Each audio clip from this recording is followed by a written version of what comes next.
ආයිබෝවන් ගයිනීස් recipe YouTube channel එකට අදත් ආදරයෙන් ඔයාලා සියලු දෙනාම එකතු කරගන්නවා.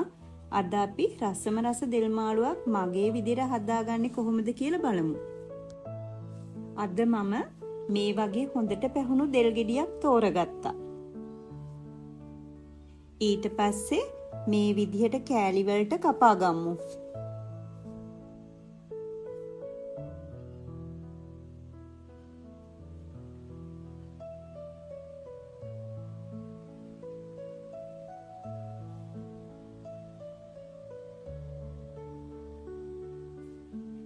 මෙන්න මේ වගේ තැළුණු කොටස් ඉවත් කරගන්න ඕනි. මොකද මේවා කෑවම විස වෙන්නත් පුළුවන්.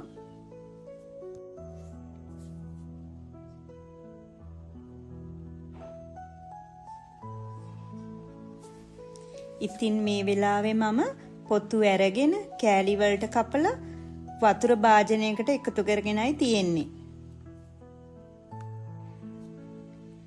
දැන් මේක හොඳින් සෝදාගෙන ඒකට කහතේ හැඳි කාලා මම මේ වෙලාවේ එකතු කරගන්නවා. දැන් මම මේක මේ විදිහට ලිපේ තියාගෙන විනාඩි 15ක් 20ක් විතර තඹ ගන්නවා.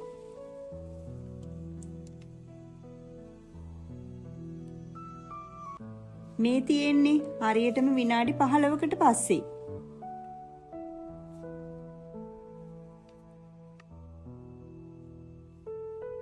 මේක දැන් හොඳට තැම්බිලා තියෙන්නේ. දැන් මම මේ වෙලාවේදී මිරිස් කුඩු, අමු 3-5 කුඩු, කුරුඳු පොතු කැබැල්ලක්, උළු හාල් ස්වල්පයක් සහ අවශ්‍ය ප්‍රමාණයට ලුණු ස්වල්පයක් එකතු කරගන්නවා.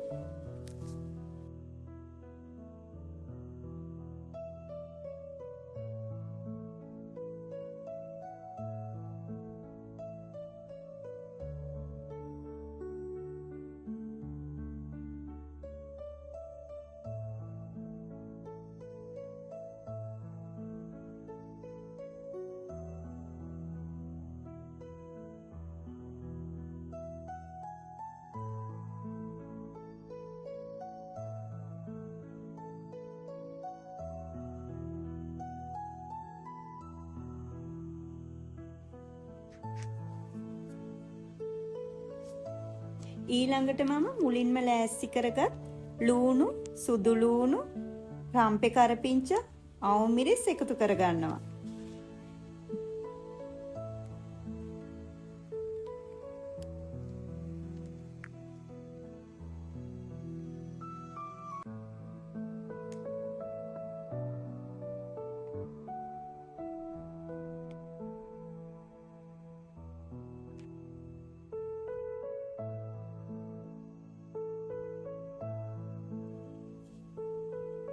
දැන් මේක හොඳින් කවලම් කරගෙන නැවතත් විනාඩි 3-4ක් හොඳින් පිස ගන්නවා.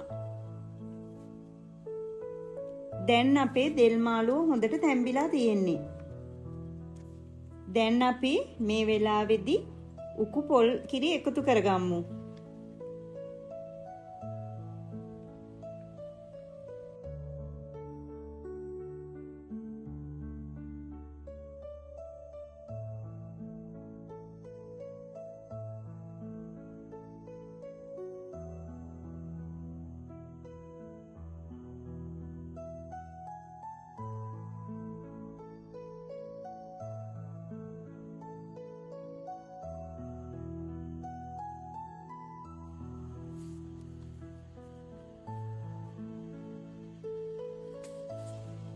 අපි මේ විදිහට පියන වහලා තවත් විනාඩි 2-3ක් මේ විදිහටම ලිපේ හිඳගමු.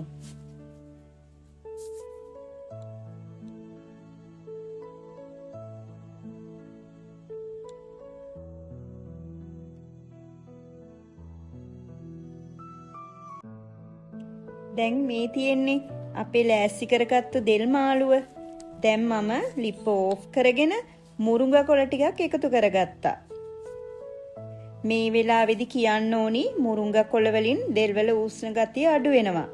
ඒ වගේම මුරුංගා කියන්නේ ඇඟේ ලේ වඩවන පෝෂණයෙන් ඉහළ කොළ වර්ගයක්. ඉතින් මේ දෙල් මාළුව එක්ක රොටියක් කන්න නම් මරු. දෙල් මාළු එක්ක විතරක් බත් කන්නත් පුළුවන්. ඉතින් ඔයාලත් හදලා බලලා රස කොහොමද කියලා කියන්න.